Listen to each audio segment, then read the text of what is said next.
Sometimes the people who discard you think they're throwing away nothing, until they realize they just let go of everything. Pain doesn't just break you. It forges the version of you they'll never be ready to face. Aiden Winters cast aside his struggling pregnant wife, unaware she was the heiress to a hidden fortune. Now, she's back, not for forgiveness but for justice. Ivy Sullivan never imagined her dreamy marriage would dissolve into heartbreak. She was pregnant, emotionally fragile, and clinging to the promise of forever love. But one stormy evening, Aiden threw her out into the freezing streets, shattering her world in a brutal instant. What he didn't know was that the quiet, penniless woman he rejected was in fact the sole successor to a billion-dollar legacy. With her heart in ruins and a child on the way, Ivy vowed to rise again. And when she returned, it would be to settle scores, ones no one would soon forget. To the outside world, Ivy Sullivan appeared to come from modest roots. She lived in a small apartment in downtown Seattle, worked part-time at a cozy bookstore, and took night classes at the local community college. Her soft-spoken nature and low-profile lifestyle made it easy for people to overlook her, including her husband, Aiden Winters. He never once suspected that Ivy came from anything other than humble beginnings, let alone the massive inheritance she held in secret, passed down through her late mother's side. The powerful Lancaster family owned businesses across the globe, and while Ivy's day-to-day existence seemed simple, her father, Gregory Lancaster, had always been a powerful presence in the background. A globally recognized investor, he held controlling interests in real estate, tech firms, and international conglomerates. Yet he had long been estranged from Ivy and her mother due to his obsessive pursuit of wealth and influence, a drive that drove their family apart. Ivy's mother, Eleanor Lancaster, chose to raise Ivy far from the shallowness of elite society. The two led a quiet life, free of security details and socialite banquets, making a peaceful home in Seattle while Gregory expanded his empire internationally.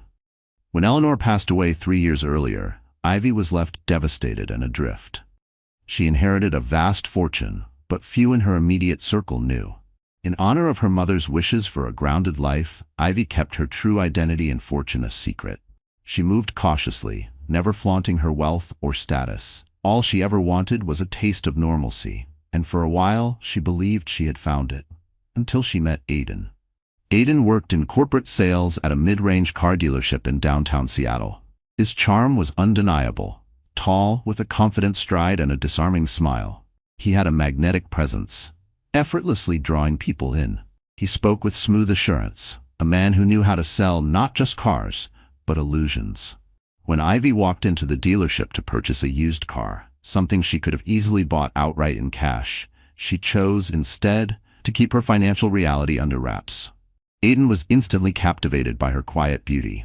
To him, she was unlike anyone else, modest, mysterious, and seemingly unentitled. It intrigued him. They began dating, and within 6 months were swept into a whirlwind romance that ended with a quick courthouse wedding. For a brief time, Ivy felt like she was living in a dream.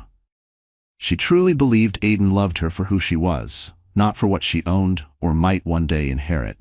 She laughed at his jokes, admired his ambition, and felt protected in his arms. She let her guard down in ways she never had before, believing she'd finally found someone who saw her, not her lineage. When Ivy discovered she was pregnant, Aiden appeared thrilled, vowing to be a devoted provider and hands-on father. His salary wasn't impressive, but he had big dreams, constantly talking about scaling the corporate ladder and making it big. He painted pictures of future vacations, a bigger house, private schools, promises wrapped in charm but built on nothing solid. Ivy admired his determination and never once considered revealing her true wealth. She wanted their relationship to be rooted in something real. But after they got married, the illusion began to crack. Slowly at first, then all at once. Aiden started making sarcastic remarks about Ivy not bringing in enough income. He insisted she take on extra shifts at the bookstore and griped endlessly about rent and mounting baby-related expenses. Meanwhile, he splurged on tailored suits, lavish dinners with coworkers, and pricey weekend getaways disguised as networking trips. The receipts told stories he never explained. Yet, he criticized Ivy for every minor expense, from prenatal supplements to the occasional pastry at her favorite cafe. Worse, he began withdrawing, not just emotionally, but physically, coming home late, avoiding eye contact, brushing off her concerns with patronizing comments. Tension in their cramped one-bedroom apartment thickened as her pregnancy progressed. Ivy did her best to maintain peace. She made promises, to herself and to him, that she would support his ambitions, no matter what. Meanwhile, she silently endured morning sickness, crushing fatigue, and a growing fear for what the future held. She convinced herself that everything would change once the baby arrived. That love would pull them through. She wanted to believe in him. But the man she once admired had begun to morph into a stranger with each passing day. But deep down, Ivy knew Aiden was turning into someone she didn't recognize. The breaking point came on a stormy night in her 6th month of pregnancy. Rain slammed against the windows, lightning cracked through the sky, and thunder shook their small living room. Aiden stumbled in late from a so-called business dinner, reeking of alcohol, and worse, perfume. Ivy's heart plummeted as the scent of another woman clung to his clothes. His tie was crooked, and his normally meticulous hair was a mess. "What happened to you?" Ivy asked, her hand instinctively resting on her swollen belly. She stepped toward him gently, reaching out to help him with his soaked jacket. "Don't touch me," Aiden snapped, jerking his arm away. "You think you're so special just because you're pregnant? Like I owe you something now?" "Aiden, I don't understand," she said, eyes welling up with tears. "You were supposed to be meeting a client. You smell like—" "Don't start, Ivy," he slurred, jabbing a finger in her direction. "I'm not in the mood for your whining. Do you have any idea how embarrassing it is to be married to someone who can barely keep a basic job? Do you know how that makes me look to my colleagues?"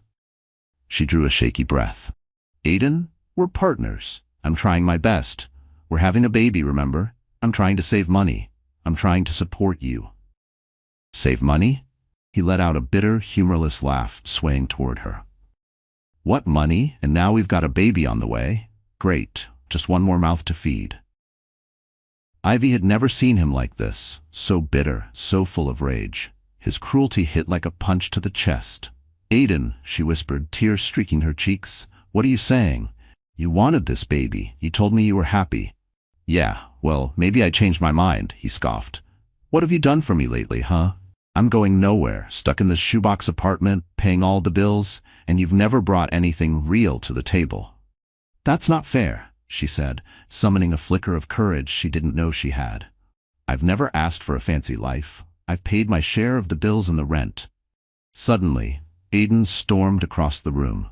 He grabbed her suitcase from the corner, flung open the closet, and began stuffing her clothes into it. Ivy stood frozen, horror and confusion swirling inside her. "Aiden, what are you doing?" "I'm done," he said coldly. "Get out of my life.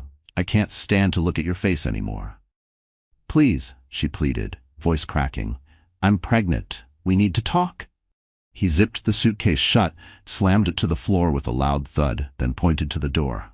"Take your stuff and leave. I've got enough problems. I don't need some whining, hormonal pregnant woman making it worse." Ivy's head spun. She felt like she was trapped in a nightmare she couldn't wake up from. She made one final attempt to reason with him, but he wouldn't listen. Instead, he shoved her roughly toward the front door, ignoring her obvious distress. Her breath hitched in disbelief. Her voice caught in her throat as she tried to plead one last time, but his eyes were cold, vacant. In a desperate bid to protect herself and her unborn child, Ivy wrapped her arms around her belly as she stumbled out of the apartment into the relentless downpour. Her suitcase came flying after her, landing hard on the wet pavement. The contents spilled slightly, scattering a pair of baby booties and a half-read parenting book into the rain. The door slammed behind her with a fury that matched the storm raging in the sky above. Drenched from head to toe, Ivy stood trembling on the stoop, tears mingling with the rain streaking down her face. It was the middle of the night, and she was betrayed, abandoned, and terrified.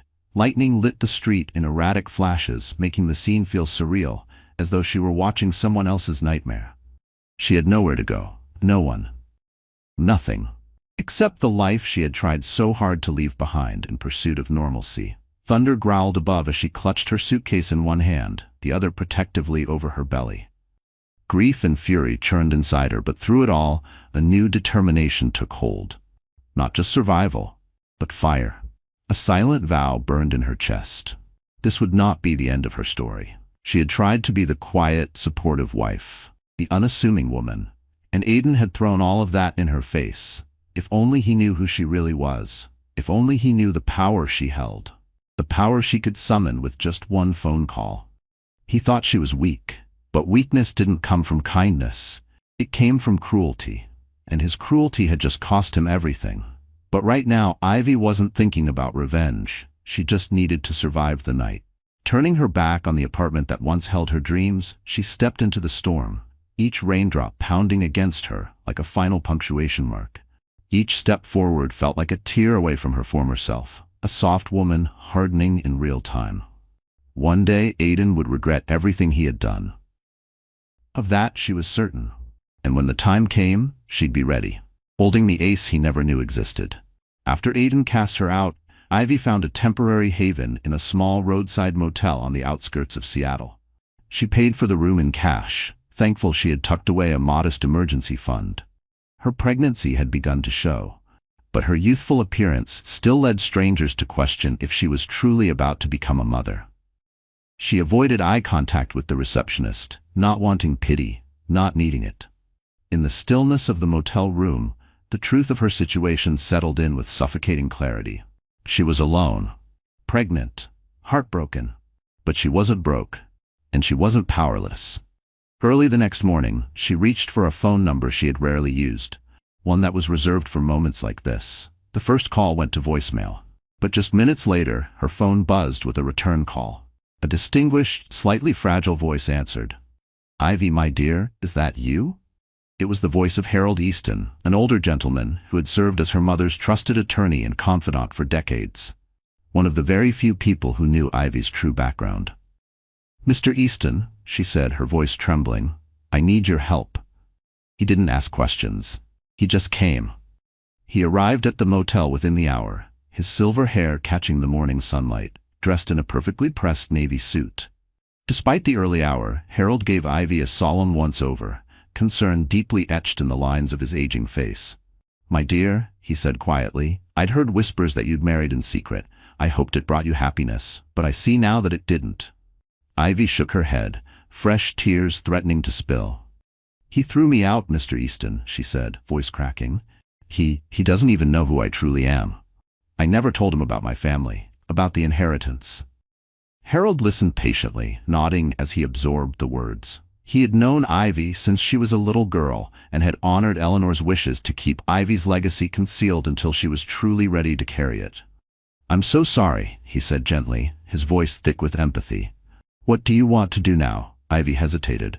She was exhausted. Her eyes were swollen from crying, her body heavy with stress, but she had to think of her baby. "I need somewhere to stay," she said at last. I think I'm finally ready to step into the life my mother left behind. No more hiding." Harold gave a solemn nod. "It's your birthright," he said. "Your mother wanted you to have freedom to choose your own path. She never wanted wealth to define you, nor did she want you trapped in the legacy's shadow. But now, you've faced the harshness of the world on your own. Maybe it's time to use what's yours." Ivy swallowed hard, the words landing deep. For so long, she had craved a quiet life, something real, away from the extravagance her father represented. But now, reality had pushed her to a crossroads. "Yes," she said, her voice steady, "I'm ready." Within hours, Harold had arranged for her to be moved discreetly into a penthouse in downtown Seattle. The property had once belonged to her mother but had remained untouched for years. It sat high above the city in a luxury high-rise, complete with floor-to-ceiling windows, marble floors, and sleek, modern furnishings. It was lavish, far more than what Ivy had known in her modest apartment with Aiden. As she stepped into the spacious living room, her eyes scanned the sweeping views of Seattle's skyline, her breath catching. "It's too much," she whispered. Harold stepped beside her, his tone gentle. "You own this place, Ivy. You can make it as simple or grand as you'd like. But most importantly, it's a safe home. And you deserve that now, especially with the baby coming." Her hand instinctively moved to her belly. Tears welled in her eyes again, not from sadness this time, but pure, overwhelming relief. She had a roof over her head, a refuge, a place where she and her unborn child would be safe. "Thank you, Mr. Easton," she whispered. She murmured softly. Harold handed her a set of keys. "I've already had the fridge stocked. I can arrange for a housekeeper if you'd like. And remember, the Lancaster estate is extensive. There are funds we can activate whenever you're ready." Ivy nodded, recalling how her mother had always said, "Money can solve practical problems, but never matters of the heart." And right now, her heart was shattered, but her immediate needs like food, shelter, and safety were met. For the time being, that was enough. Over the next few days, Ivy tried to acclimate to her new surroundings. She began furnishing a small room as a nursery, opting for soft, neutral tones, since she didn't yet know whether she was having a boy or a girl. She felt oddly out of place browsing shops like Westcote Coast Baby and boutique stores on Capitol Hill, places where she could easily buy anything. But that ingrained humility her mother had nurtured never left her. Once, while standing in the baby aisle, overwhelmed by rows of tiny clothes and cribs, she nearly burst into tears. The memory of Aiden's betrayal still clung to her like a shadow. Then one morning, Ivy got an unexpected visitor. When she opened the penthouse door, she found a woman standing there in a sleek blazer, notepad in hand, with a photographer in tow. "Ivy Sullivan?" the woman asked, smiling professionally. "Or should I say, Ivy Lancaster? I'm sorry to show up unannounced, but we've been trying to reach you regarding your father's latest corporate acquisition." It was Mallory Blake, a reporter from the Seattle Financial Ledger and a former acquaintance of her father, Gregory Lancaster. Clearly, word had spread that Ivy was back in the Lancaster circle. "We've also heard rumors you might be stepping into a leadership role within the Lancaster business empire. Any truth to that?" Ivy's stomach nodded. She had zero interest in speaking to the press. "I'm not giving interviews," she replied firmly but politely. And with that she shut the door, ignoring the barrage of questions that followed. Her father's business dealings had never been her concern, or so she'd always believed. But somehow, just hearing his name in connection to her life stirred unease. The idea of seeing him again, of being pulled back into his world, made her pulse quicken. Still, a quiet voice inside her told her she couldn't avoid the issue forever. That evening, Ivy faced it head-on. Face to face with Harold in the plush living room of the penthouse, Ivy took a small sip of decaf tea, mindful of the baby growing inside her. "What about my father?" she asked quietly. Harold sighed, setting his teacup down with care. I've kept him informed of your well-being, with your mother's permission. Ever since she passed, he's known you've taken residence here at the penthouse. Whether he chooses to reach out, that I cannot predict." Ivy closed her eyes, the memory of the man she once called Dad surfacing like a faded photograph. He'd made fleeting appearances during her childhood, arriving with expensive gifts on birthdays, offering hollow praise, only to disappear without warning. She never believed he truly cared for her. It was always about appearances. Eventually, Eleanor had severed the connection altogether, determined to raise Ivy far from his influence. Now, fate might be bringing them back into each other's orbit. In the following weeks, Ivy began receiving calls from unknown numbers, most of which she declined. Letters followed, formal invitations to Lancaster family functions she hadn't known existed. The Seattle social scene began buzzing with whispers. The long-estranged daughter of Gregory Lancaster had returned, pregnant, and possibly poised to step into a major role within the Lancaster dynasty.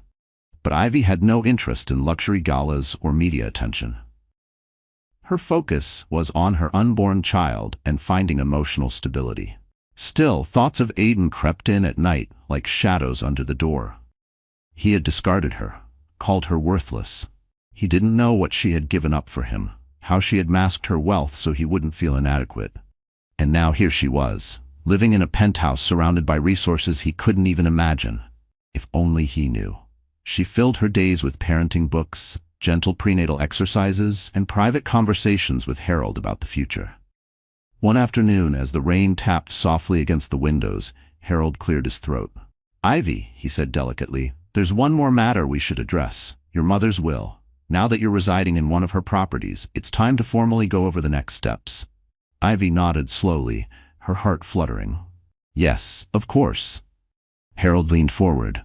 Before she passed, your mother set up a trust to be activated upon the birth of your first child. The baby will inherit a substantial portion of the Lancaster estate, enough to ensure security for generations to come. He paused, then added, There's also a provision. You are to be the child's guardian and trustee until they come of age.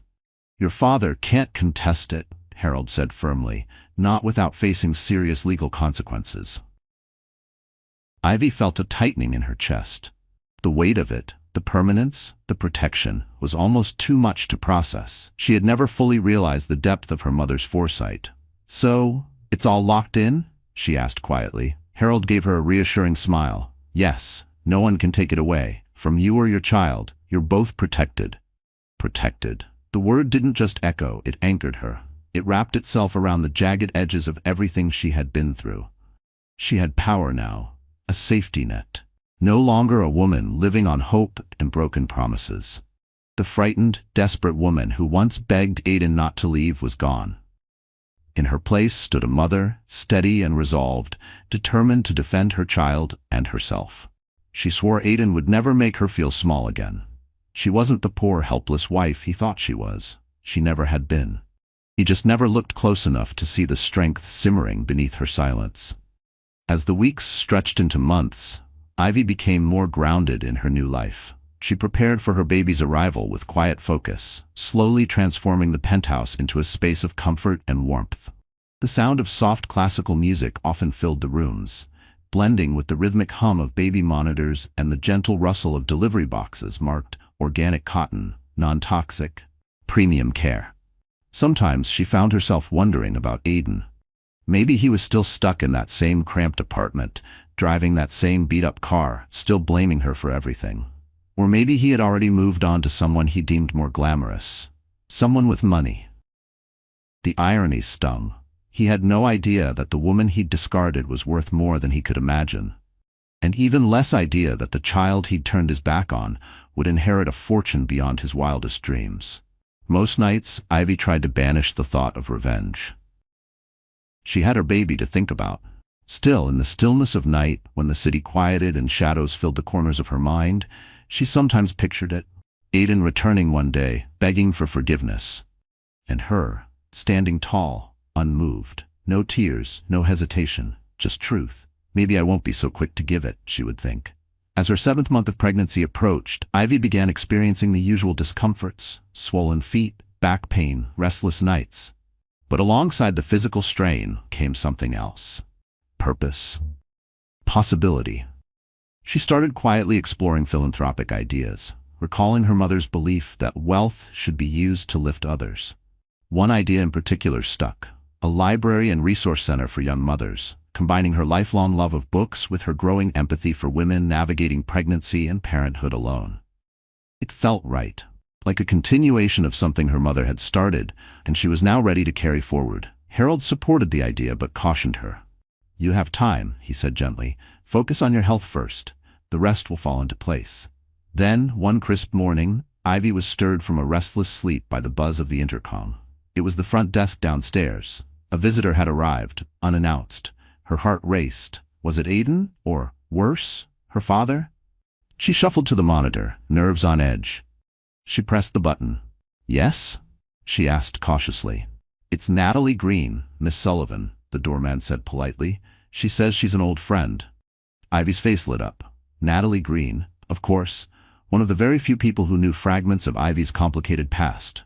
They had spent a few high school summers together, volunteering at a neighborhood literacy program. Natalie also knew the truth about Ivy's identity, but she had never once betrayed her trust. Send her up, please. Moments later, Natalie stepped into the penthouse, eyes wide with amazement. Whoa, Ivy, she breathed, taking in the sleek, luxurious surroundings. You weren't kidding about having some serious family money. Ivy laughed, waddling over to give her a gentle hug. Trust me, if it weren't for, well, everything, I might still be in that shoebox apartment. She led Natalie into the living room. The two settled onto a plush sofa, as Natalie set a small bag of pastries on the coffee table. Figured you might be craving something sweet, she said, grinning. Ivy poured them both cups of tea. Better, she admitted, resting her hands on her growing belly. Settled at least, but definitely not over Aiden. Natalie's smile faded. She had been furious when she first heard what Aiden had done. "Have you heard from him at all?" she asked softly. "Not a word," Ivy replied, trying to mask the sting that still came with admitting it. In truth, a part of her wanted Aiden to call, to grovel, to say he regretted everything. Another part feared it would open wounds she was still trying to heal. Natalie reached across and placed a comforting hand on Ivy's arm. "You deserve so much better. And just so you know, if you need help with anything, the baby, errands, even just someone to talk to, I'm here." Touched, Ivy smiled through misty eyes. "Thank you. Actually, there is something." She took a breath. "I've been thinking about starting a small foundation, a resource center for young mothers, a place where they can find guidance, prenatal care, counseling, job support. I'd really love your input." Natalie's eyes lit up. "That's an amazing idea. I'm in. Let's start putting a plan together." After Natalie left, Ivy felt a renewed sense of energy. For the first time in weeks, she was looking forward, towards something beyond the ruins of her failed marriage. Her next prenatal appointment was already scheduled for the following week, and she decided to use the trip as an opportunity to scout potential spaces for the center. But the very next day brought an unexpected shock. There was a knock at her penthouse door, followed by a face she hadn't seen in years. Gregory Lancaster, her father. Ivy froze, heart thudding in her chest. He stood with a rigid posture, silver-streaked hair, and the confident gaze of a man used to commanding boardrooms. His tailored suit likely cost thousands, and a gold watch gleamed beneath the foyer light. "Hello, Ivy," he said, his voice calm and measured. "May I come in?" She hesitated, but then stepped aside. "Of course." Gregory entered the penthouse, his eyes scanning the space with quiet appraisal. "I see you've made yourself at home." "I have," Ivy replied, folding her arms across her chest. "Mr. Easton helped me get settled." "Harold is a good man," Gregory said as he moved toward the window. His eyes flicked toward her belly, and for the first time a faint softness crossed his otherwise sharp features. "You're carrying my grandchild." Ivy's hand instinctively moved to her stomach. A strange mix of protectiveness and uncertainty rose within her. "Yes, I am." Gregory's shoulders sagged just slightly as he took a long breath. "I know I've never been the father you needed," he said slowly. "Your mother and I, well, we had our differences, but I want you to know, whatever you need, I'm here." Ivy looked at him, emotion swirling in her chest. "And what exactly do you think I need from you, father?" He cleared his throat. "Financial support, for one. Connections. Media protection. I know you probably resent me, but I don't want you to go through this alone." Her first instinct was to reject the offer outright. She didn't need his help, especially not with her inheritance. She was perfectly capable. But Harold's words echoed in her mind. How Eleanor had always hoped that, one day, they might reconcile. And she couldn't ignore the reality. Being under the Lancaster name again could protect her child if Aiden ever came back, especially if he tried to assert rights he hadn't earned. "I appreciate the offer," she finally said. "But let's be clear, I'm not going to be your puppet. If you want to be involved in this child's life, it will be on my terms, mine and the baby's." Gregory nodded slowly. "I understand." A flicker of relief crossed his face. They spoke for nearly an hour, about her health, the baby's due date, the rumors already circulating in the press. Gregory offered to connect her with top doctors, to provide additional security if needed. Ivy, though still cautious, saw the potential value in aligning with her father, for her child's sake, if nothing else. In the weeks that followed, Gregory returned several times. He even accompanied her to a high-end maternity boutique, quietly paying for a range of items despite her half-hearted protests. It felt surreal. Walking beside the man she had avoided for so many years, now bonding over tiny onesies and swaddles. Part of her softened as she caught glimpses of genuine pride in his eyes at the thought of becoming a grandfather. Still, she kept her emotional walls intact. She couldn't forget the father who had missed every birthday. Birthdays and rarely called, but Ivy allowed for the faint possibility that people could change, or at least try. Meanwhile, Aiden remained conspicuously absent. She heard whispers through mutual acquaintances that he was now dating someone new, and bragging about how he'd finally gotten rid of his dead weight. The news stung. but it also steeled her resolve. Aiden was the past. And if he ever dared try to creep back into her life, he'd meet a very different woman, one who no longer needed him. In the midst of that emotional storm, Ivy took a decisive step forward. She agreed to get more involved in Lancaster Industries, at least on a trial basis. Gregory arranged a quiet private meeting with a select group of board members from Lancaster Global Holdings. Ivy wanted to understand the inner workings of what her child would one day inherit, how the company functioned, and what philanthropic potential it held. The meeting was tense at first. Older members gave her long, skeptical glances. Some murmured about her pregnancy. But Gregory formally introduced her as his daughter and made it clear that she would have a voice in matters of influence, especially those involving charitable initiatives. Ivy earned cautious respect when she spoke up with sharp, thoughtful questions about corporate ethics, philanthropic allocation, and employee benefits. She didn't come to impress, but she did. At the end of the meeting, an older board member approached her. James Caldwell. "You speak with the same conviction your mother had," he said gently. "We all admired Eleanor. She was the soul of this company's conscience." He paused. "It's good to have you here." Ivy's eyes stung. "Thank you," she managed. "I only hope I can live up to her legacy." She walked out of that boardroom with a fresh sense of purpose. Her baby would have a strong, secure future, and Ivy would ensure that Lancaster Global didn't just profit, but gave back. She was determined to use the company's reach for good, investing in education, affordable housing, and access to healthcare. Causes her mother would have poured her heart into. Still, in the quiet corners of her penthouse, Ivy wrestled with the lingering ache Aiden had left behind. She remembered how he'd mocked her, how he shoved her into the storm without a second thought. Every day she grew stronger, but the bruise he left on her spirit hadn't faded. Perhaps it never would. She tried her best to live in the present. After all, her life had changed. She was surrounded by resources, by family, complicated as it was, and most importantly, by hope for her child's future. There were more blessings than she could count. Yet, a lingering question simmered in Ivy's mind. Would Aiden ever come looking for her? And if he did, would he be seeking her forgiveness or her fortune? That thought haunted her dreams. Again and again, she saw the moment he shoved her out into the storm. Again and again, she felt that same chill, not just in her bones, but in her soul. But she swore, if he ever came back, he wouldn't find the same naive woman waiting.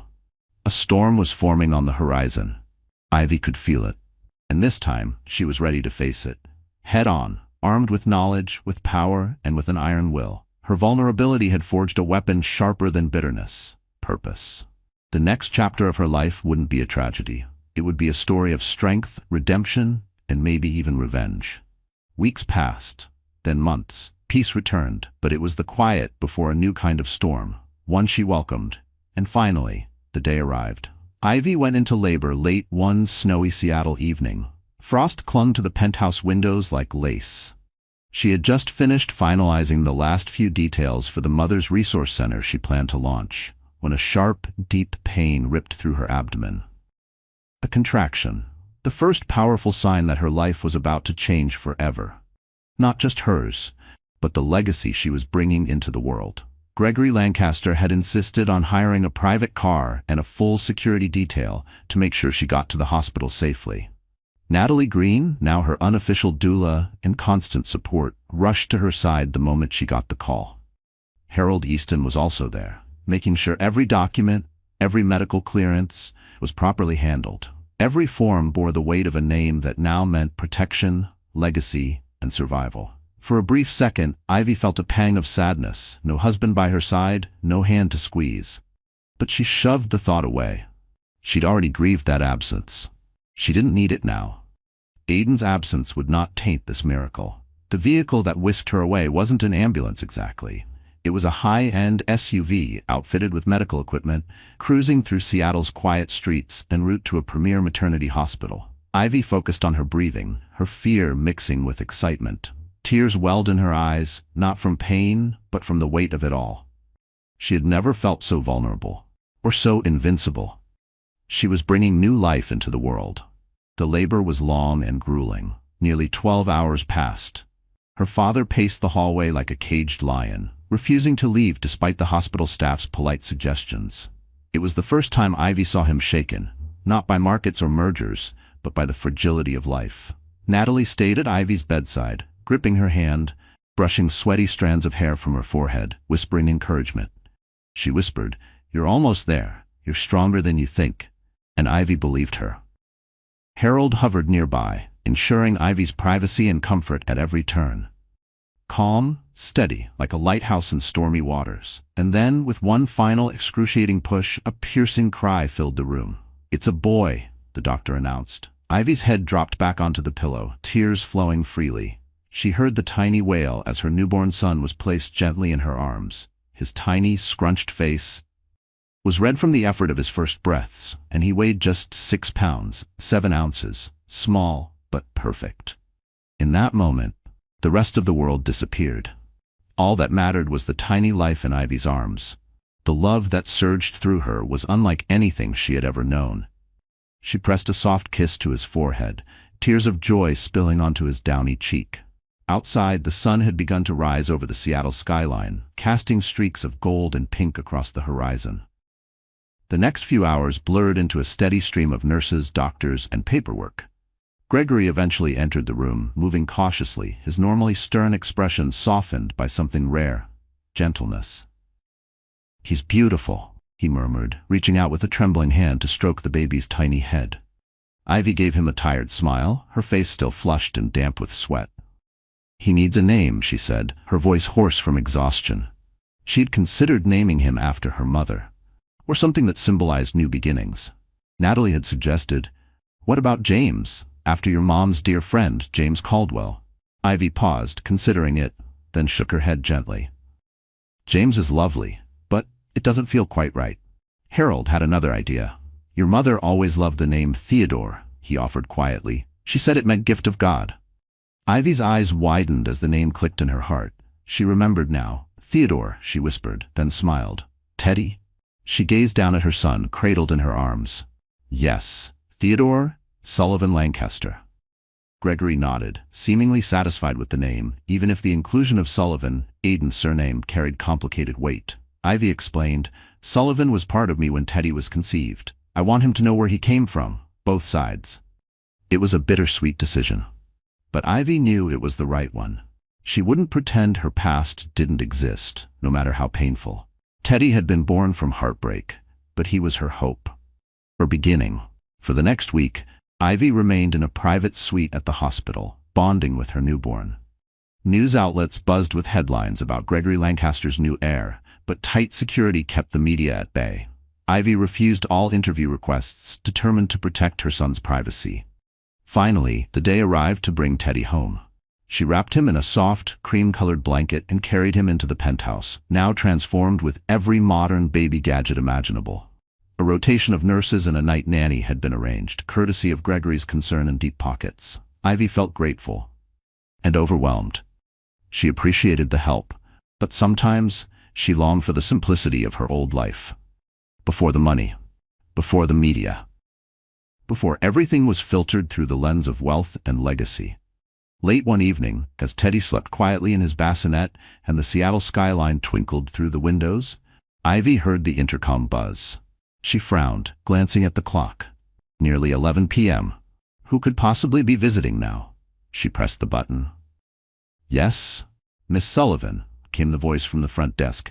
"There's a gentleman downstairs. He says he knows you. His name is Aiden Winters." Ivy's heart slammed against her ribcage. Aiden. After months of silence, he was finally here. Her thoughts spun with possibilities.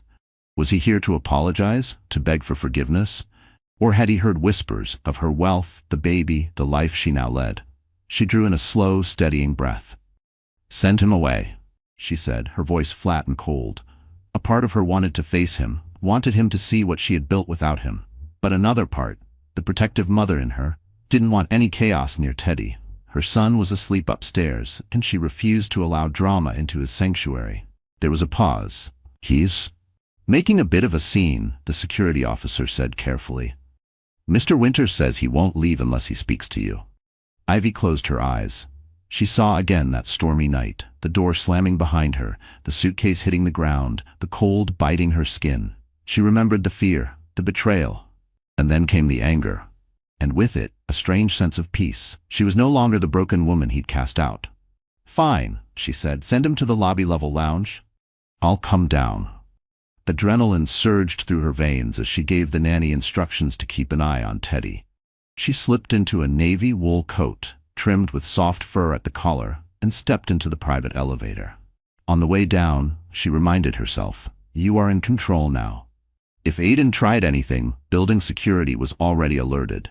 As the elevator doors opened onto the plush, dimly lit lounge, she spotted him instantly. He was pacing near the marble fireplace, wearing a wrinkled suit and looking nothing like the man who once walked with arrogant confidence. His hair was longer now, unkempt. His eyes were sunken, restless. When he saw her, he stopped mid-step. "Ivy," he breathed. You look different." She crossed the room slowly, heels tapping against polished stone. "What do you want, Aiden?" He ran a shaky hand through his hair. "Can we talk? Somewhere more private?" She didn't flinch, her arms folded, her voice calm. "This is private enough. Say what you came to say." His gaze shifted around, taking in the elegant surroundings, the fireplace, the quiet opulence, the doorman stationed in the distance, a discreet security camera blinking in the corner. Look, I've been hearing things," Aiden said, shifting uncomfortably. "Okay, I heard you came into some money, and I heard you had the baby." The bluntness of his words stung, but Ivy didn't flinch. "Yes," she said evenly. "I had the baby, a boy, not that you bothered to ask or show up until now." Aiden winced. "I messed up, Ivy. I was in a bad place. Work was a nightmare. I was under pressure, and I acted like a jerk. I know that. I want to make it right." She arched a brow, arms still crossed. "Why now?" Her voice was cool, controlled, but inside her pulse was rising. "You threw me out during a storm when I was 6 months pregnant," she reminded him. "I begged you to stay calm, to talk, and you shoved me out. You called me worthless. And now what? You expect me to believe you've changed?" He looked genuinely remorseful, but his eyes kept wandering around the lounge, taking in the marble walls, the curated furniture, the quiet wealth. "Things were chaotic back then. I didn't know what I was doing," he said. "But I see now how wrong I was. I'm ready to be a father, to our child." Ivy's heart pounded, not with hope, but with fury. "You don't even know your son's name." He hesitated. "No, I don't. You're right. But that's why I'm here. I want to try." There was a time when those words might have broken her open, might have given her hope. But now she saw them for what they were, empty. She remembered the nights he came home drunk, the way he mocked her growing belly, the way he made her feel like nothing. Was this man really capable of change? Or was he just here because of what he'd heard about the penthouse, the Lancaster fortune? "It's too late, Aiden," she said softly but with resolve. "You abandoned me, and your child. We don't need you." His expression twisted into desperation. "Please, Ivy, let me see my son, just once. I have a right." Her eyes narrowed like a blade. "Don't talk to me about rights. You forfeited those the night you threw me out." She stepped forward, her voice quiet but cutting. "If you want to pursue this legally, be my guest. You'll find very quickly that my resources are far more extensive than you could possibly imagine." Aiden's face went pale. He took a half step back. What are you saying?" Ivy's voice was low, controlled, lethal. "I'm saying you have no idea who you're dealing with." She took another step closer. "I'm a Lancaster. My child is a Lancaster heir. If you try anything, I will bury you in lawsuits and restraining orders. You won't even get within a block of us." He swallowed hard, his false bravado faltering. I thought we could talk, try to find a way back, be a family again." Ivy almost laughed. Family? Her mind flashed with images, the loneliness, the humiliation, the nights she cried alone in the dark. The bruise he had left on her soul. "You're too late," Ivy said evenly. "I have a family now. My son, my friend Natalie, my father, and the legacy I'm building." She paused. Her voice was calm, but beneath the surface, her pulse throbbed like war drums. "You have no place in it." Across the lounge, the doorman cleared his throat discreetly, sensing the tension. Aiden glanced toward him, then back at Ivy, his expression twisting. "I won't give up," he muttered. His voice cracked, part defiance, part desperation, but Ivy saw right through it. But Ivy didn't blink. "This conversation is over," she said flatly. "If you have something else to say, send it through my lawyer." She turned, walking toward the elevator without looking back. He called after her, but she didn't stop. Every step was a choice, every inch of distance a statement. Her steps were shaky, but her spine stayed straight.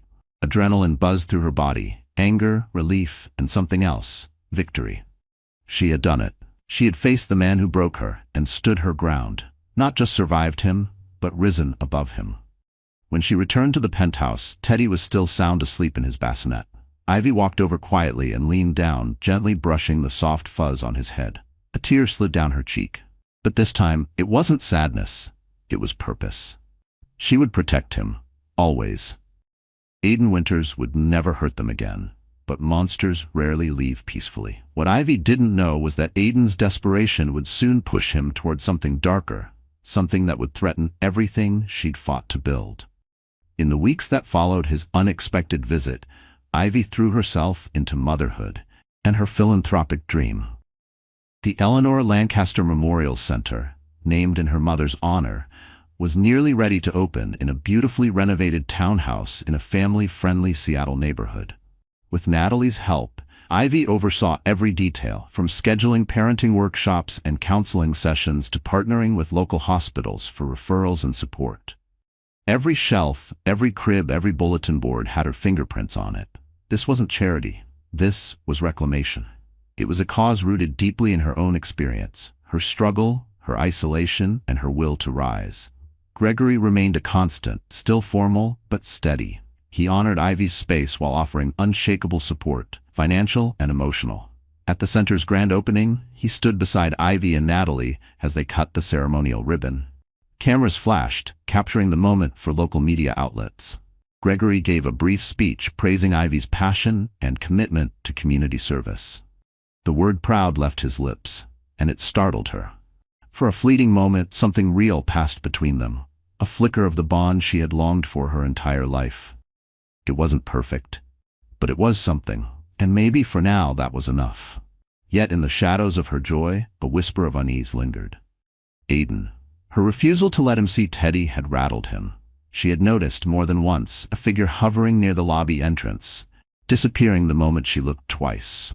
There were also strange phone calls, numbers she didn't recognize, silence when she answered, and the gnawing instinct in her gut, one she'd learned to trust, told her this wasn't over. And deep down, she suspected, Aiden was behind it. Ivy was certain now. He was waiting, watching, looking for the perfect moment to corner her again. Like a predator circling prey, misjudging that it had returned to find the same woman he left behind. Inside the ballroom, she mingled gracefully with CEOs, philanthropists, and public officials. Questions flowed, about the center, about her goals, about what was next. She answered each one with poise, her presence radiant beneath the glow of chandeliers. A live orchestra played a soft waltz, while servers moved between guests with flutes of champagne balanced on silver trays. It was a world she had avoided for years. But now she didn't just belong here. She owned it. But tonight, it felt like her stage, her transformation. About an hour into the gala, Ivy noticed a stir near the entrance. Her breath caught when she saw him. Aiden. He was weaving through the crowd, panic and desperation written all over his face. Somehow, he had managed to slip past the event staff, no doubt intent on making a scene. Security began to approach, but Ivy lifted a hand. She wanted this. Right here. Right now. Their eyes locked across the ballroom. Ivy stood tall, exuding grace and quiet power. Aiden, in contrast, looked unkempt, his suit wrinkled, his demeanor frantic. His desperation clung to him like sweat, staining every step he took. Guests began to whisper. Phones were discreetly raised. Cameras flashed. The tension hung heavy in the glittering air. "So this is it?" Aiden spat, stepping close until there were only a few feet between them. "Your big revenge? Humiliate me in front of half of Seattle?" Ivy's lips curved into a calm, composed smile. "No, Aiden," she said clearly, her voice echoing through the hushed space. "I'm just living my life. You're the one who showed up uninvited." He let out a humorless laugh. "Living your life? Surrounded by money and influence? All the stuff you hid from me?" "You never deserved to know," she replied coldly. "I wanted something real. A simple life. A marriage based on love. I kept my wealth a secret so you'd love me. But clearly, That wasn't enough. Her voice didn't waver, but her eyes burned with the memory of being thrown into the rain. Aiden's face flushed as cameras clicked again, capturing the moment from every angle. "You're unbelievable," he muttered.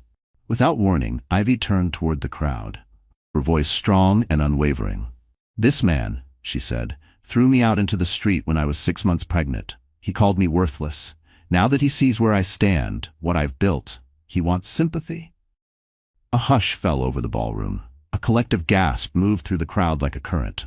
Gregory stood watching, his face unreadable. Natalie clutched her phone tightly, capturing every second on video. Her hands shook slightly, not from fear, but from the sheer magnitude of the moment. Aiden's eyes darted nervously from face to face, slowly realizing just how deeply he'd miscalculated. He wasn't facing the woman he broke, he was facing the empire he underestimated. "You're twisting the story," he mumbled. I was under pressure. Things were falling apart. Ivy took a step toward him, her eyes like fire. "You made your choice," she said. "And now I've made mine. I'm protecting my son from the man who discarded him before he was even born." Her voice cracked, not from weakness but from conviction sharpened by pain. She turned away and snapped her fingers. Security didn't hesitate. The message was clear. He didn't belong in her world anymore. Security moved in. Security stepped forward, escorting Aiden away, his protests echoing across the polished ballroom floors. "This isn't over," he barked, but no one paid him any mind. His voice, once commanding to her, now sounded like the final gasp of a man losing everything. Media cameras followed him, capturing every frame of his humiliating retreat. Ivy's heart pounded in her chest, but her expression never cracked. She stayed composed through the rest of the evening. Even as adrenaline surged through her veins, she never let her hands tremble, never let her breath hitch. Her armor held. She had proven, both to Aiden and to the world, that she was no longer the frightened, penniless wife he once abandoned. By the time the gala ended, social media was ablaze with videos and photos of the confrontation. Headlines blared, "Lancaster heiress faces off with estranged husband in ballroom showdown." Public opinion was overwhelmingly in Ivy's favor. Messages of support poured in, especially from backers of the Eleanor Lancaster Memorial Center. Even former skeptics who had questioned her philanthropic efforts praised her bravery and composure in calling out Aiden's past abuse. People called her a symbol of survival, of strength, of rebirth. And yet, for all the validation, Ivy still felt something hollow, deep inside. Yes, revenge had brought satisfaction, but it didn't undo the damage. It didn't erase the memories of rain-soaked nights, of whispered pleas, of shattered trust. That night, she returned to the penthouse, fed Teddy his bedtime bottle, and rocked him gently to sleep. Tears slipped quietly down her cheeks as she whispered to him, "You'll never have to beg for love. You'll never have to wonder if you're enough. You'll never know that kind of pain, my love. I promise." In the days that followed, Aiden all but vanished from public life. Whispers swirled. He'd lost his job, fired after the spectacle at the gala made the rounds. Gossip columns claimed the new woman he'd been seeing had left him, not wanting to be tied to a disgraced man. One article titled "From Deal Closer to Door Slammer" trended for a week. Ivy should have felt victorious, but instead, she felt empty. She had expected a finish line, but found only silence. Maybe that's the last sting of revenge, she thought. It leaves nothing behind. Still, life pressed forward. Teddy cooed and babbled, his laughter filling every corner of her world. The resource center flourished, offering care and support to dozens of mothers in need. Gregory Lancaster and Ivy grew closer, slowly bridging the emotional divide left by years of estrangement. As Ivy's charitable work began to earn national recognition, invitations poured in. Conferences, summits, keynote events. She accepted them with humility, always keeping her mission at the forefront. By the time the custody hearing date arrived, her story was back in the headlines. Lancaster heiress to face estranged husband in custody showdown. Paparazzi swarmed the courthouse steps, their shutters snapping as Ivy emerged from a sleek black SUV, dressed in a precisely tailored suit, her presence radiating calm determination. Her eyes were hidden behind dark sunglasses, but her posture told the world everything it needed to know. She wasn't afraid. Inside, the courtroom buzzed with hushed speculation. Aiden was already seated at the defendant's table. He looked gaunt, out of place, like a man utterly unprepared for what lay ahead. His lawyer, a tired public defender, fumbled through documents with shaky hands. Across the aisle, Ivy sat with her legal team, Harold Easton, and a few discreet security personnel stood at attention as the judge entered, calling the court to order. Testimonies began. Ivy's legal team presented a strong case, complete with documented texts, witness statements, and footage supporting her claims. They outlined Aiden's history of neglect, focusing on the night he threw Ivy out while she was 6 months pregnant. Several neighbors testified, recalling the storm, the suitcase, the shouting, how Ivy had left in tears, clutching her belly. The caretaker from the Eleanor Lancaster Memorial Center also took the stand, testifying that Aiden had attempted to discredit the organization by spreading false rumors online, suggesting financial misconduct and mismanagement. Aiden's defense was built on emotional appeals. His lawyer argued that he had been under intense stress, emotionally unstable, but that he now wanted to be a part of his son's life. Aiden claimed that Teddy deserved a father, that Ivy was being cruel by keeping them apart. He tried to portray her as manipulative, someone who used her wealth and influence to cut him out completely. The judge listened carefully, his expression unreadable as he weighed the facts. But in the end, the ruling was clear. Given Aiden's erratic behavior, lack of stable employment, and the vulnerability of a child so young, the judge denied any request for unsupervised visitation. Instead, Aiden was granted the possibility of supervised visitation if he could prove consistent rehabilitation. That included attending therapy, securing employment, and providing financial support for Teddy's well-being. Ivy exited the courthouse feeling victorious. Her heart still raced from the confrontation, but her resolve was unshaken. Cameras flashed, reporters called her name. She kept her eyes forward, head held high, Teddy nestled safely in her arms. If Aiden wanted to see his son, he would have to fight for it, legally, ethically, and consistently. And Ivy doubted he had the strength or the discipline to follow through. Time would tell. Back at the penthouse, Gregory Lancaster greeted her with a rare and warm embrace. "Well done, Ivy," he said simply. She melted into the hug for a brief moment, realizing just how far she'd come, from a frightened, pregnant woman in a thunderstorm to a mother who had just secured her son's future in a courtroom filled with history. Later that evening, after putting Teddy down for a nap, Ivy stood at the massive penthouse window, watching the Seattle skyline sparkle against the night. Her mind drifted to the younger version of herself, anxious, uncertain, desperate for love. She never would have believed this was where she'd end up. Forming alliances, running a growing charitable foundation, helping shape policy at Lancaster Global Holdings. Life had taken her through fire, but it had forged something unbreakable. Natalie stopped by later that night with takeout and sparkling cider. They toasted over a quiet dinner, laughter echoing through the penthouse. "To Ivy Sullivan Lancaster," Natalie declared, lifting her glass, "the fiercest mom in the Pacific Northwest." Ivy laughed, warmth blooming in her chest. "I'll take that title," she said. Gladly. In the weeks that followed, Aiden never scheduled a single supervised visit.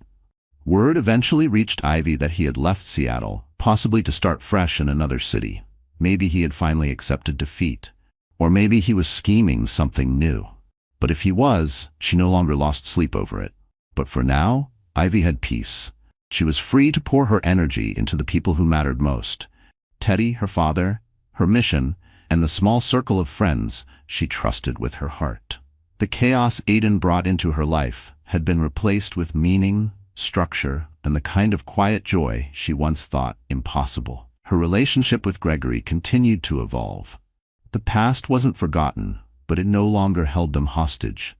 They bonded over Teddy's milestones, his first attempts at crawling, his bubbling babble, the way he gripped their fingers like lifelines. Gregory even accompanied Ivy on visits to the resource center, donating supplies and quietly mentoring young fathers who showed true interest in stepping up. Sometimes, Ivy would catch a softness in his eyes when Teddy babbled, "Pa," and though they never spoke of it aloud, she saw something healing in Gregory too. For the first time, Ivy saw something in him she once thought impossible, a willingness to grow. Meanwhile, Board meetings at Lancaster Global Holdings became more welcoming to Ivy's ideas, especially those centered on employee healthcare and ethical business partnerships. James Caldwell, the longtime board member who had spoken so fondly of Eleanor, became one of her strongest allies. Under their influence, the company began channeling funds toward underserved communities, a dramatic shift from its old profit-first mentality. Still, Ivy never let the momentum dull her core values. She remembered the pain, the cold nights, the loneliness. She remembered what it felt like to be discarded, to be invisible, powerless, pregnant and pleading in the rain, and she vowed never to lose touch with that truth. She gave generously, but wisely. She didn't seek media buzz or vanity praise. She wanted impact, longevity, legacy. One crisp autumn morning, Ivy walked hand in hand with Teddy as they stepped onto the playground behind the Eleanor Lancaster Memorial Center. Children squealed and tumbled on colorful slides while mothers gathered nearby, some rocking babies, others sipping coffee and exchanging laughter.